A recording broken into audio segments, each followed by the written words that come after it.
What stood out for you then from these results out of Tencent?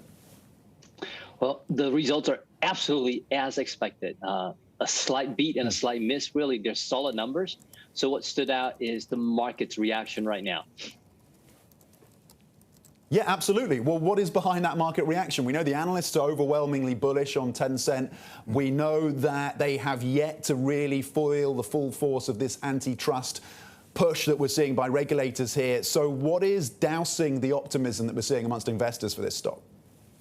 Well, of course, the antitrust regulation is the big wild card. No one knows the extent to which this is going to impact the entire sector and impact Tencent specifically. So I think that nervousness is causing the market to look for any shade of negativity to sell into the market. And so I think that's what we're seeing right now, right? Solid numbers, even the miss is quite minor, and all across the board, really, it should be a good day for Tencent, but it's not. I think people are just looking for chinks in the armor for any signs of weakness. Yeah, I was about to ask you, Jason. David here, by the way. So Tom was talking about how bullish a sell side is on this. I guess part of that is sell side. Analysts tend to be bullish anyway. So let's throw that in. The price target for the stock is 780. We're trading below what, $600. So that's about a 200 gap between the two. That tells me, and what do you think? Is it more a sentiment play that's affecting the stock price right now and not so much fundamentally something wrong with the company? That's right. So if you look at the fundamental business, growth has been strong. And really, Tencent has a wide moat around both its gaming and it's got that under-monetized WeChat ecosystem, all of which there's no one there to challenge Tencent. So all things should look positive. I think it is this recent negative sentiment caused by the regulatory concern of anti-monopoly regulation. The regulator's been purposely ambiguous, and I think that is going to be a cloud hanging over everyone's head, especially the leaders, right? The leaders, in many ways, have a red target on their back. And so until that's a bit more resolved, I think sentiment is going to be skittish, slightly negative, and I would say that's going to continue for a while. Yeah, so the latest numbers, too, I was looking at the cash flows. Tencent's essentially invested the last 6 quarters, about $300 billion into essentially future investment.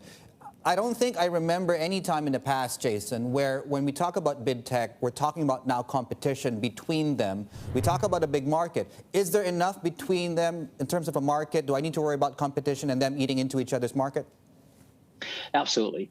I would say when you see everyone ramping up investments historically in this sector, it's always been good news. When people are willing to plow back their earnings, it means there's strong belief in future demand. There's belief in the ROI on that investment. But I think we're getting to the point where the space is getting crowded. Everyone is moving in roughly the same direction.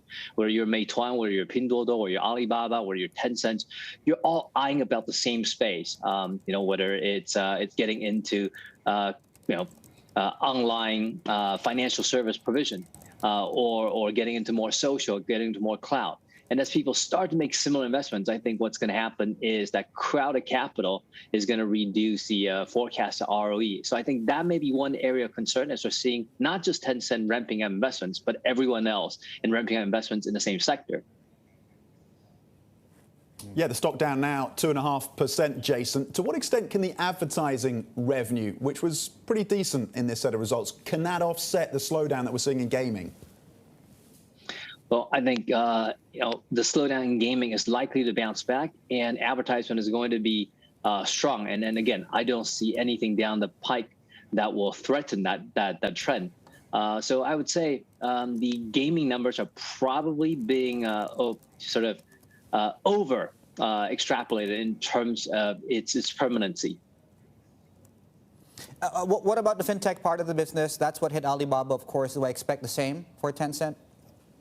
Absolutely. I think for any and everyone who's got big ambition, who's made investments into the fintech component, I think that's sort of the biggest uncertainty, to the degree to which that the regulators want to see a disruption in that space. I think they've made it fairly clear that if you want to disrupt in that place, you gotta be heavily and tightly regulated, and it's going to be an issue when it comes to licensing. It's going to be an issue when it comes to regulatory capital adequacy, and it's going to be an issue when it comes to, are you going to be regulated in such a way that you simply can't compete against the existing state-owned enterprise players?